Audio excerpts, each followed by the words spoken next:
তো আমাদের এখন ন্যাশনাল টিমের যে কোচ, তখন আমি ৭১ টিভিতে ছিলাম, একটা শো করছিলাম আপনার মতো। শো শেষ করে নিচে নামার পর তো কথা হচ্ছিল, তো সালাউদ্দিন স্যার বলছিলেন যে সবাই শুধু বলে আগামীর সাকিবকে, আগামীর তামিমকে। এই যদি হয় বাংলাদেশের ক্রিকেটার এবং ক্রিকেট বোর্ডের সাইকোলজি, তাহলে বাংলাদেশ ক্রিকেট আগাবে না। কেন আগাবে না? দেখেন, একটা ক্রিকেটিং সিস্টেমে একটা লেগাসি বিলং করার ব্যাপার থাকে। ভারতের দিকে যদি তাকাই বা পাকিস্তানের যদি দিকে তাকাই, আমি দেখিনি, আমি হানিফ মোহাম্মদের নাম শুনেছি। He is the only person যে একটা টেস্ট ম্যাচের 4th ইনিংসে গিয়ে 100 করছে।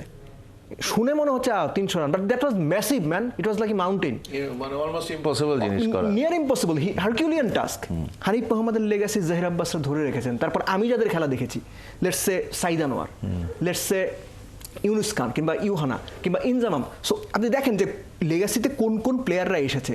Same goes to India. আপনি হয়তো সুনীল গাভাস্করের খেলা হয়তো আপনি দেখেছেন, সচিন টেন্ডুলকার, বিরাট কোহলি, আমি লেগাসিটার কথা বলছি। এখন আপনার নেক্সট জেনারেশনও যদি সাকিব তামিম হয়, আপনার ক্রিকেট তাগাইল না ভাই। আপনার দরকার এখন ক্রিস গেল, এবিডি ভিলিয়ার্স, আপনার দরকার এখন মুরালীধরন, শেন ওয়ার্ন, আর আপনি খুঁজতেছেন সাকিব তামিমরে, তাহলে তো মুশকিল।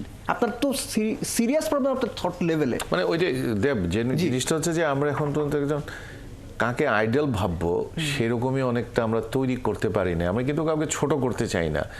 যেই মানুষগুলো আমাদেরকে ক্রিকেটে অনেক আশা যোগাইছে, সেই মানুষগুলোর কিন্তু আরো অনেক বড় কন্ট্রিবিউশন হওয়ার কথা ছিল, আরো অনেক বড়। অবশ্যই। যেমনটা ধরেন তামিম যেই ক্লাসের ব্যাটসম্যান ছিল, মুশফিক বলেন, মোহাম্মদুল্লাহ বলেন, they could have gone much higher. কেন যায় নাই?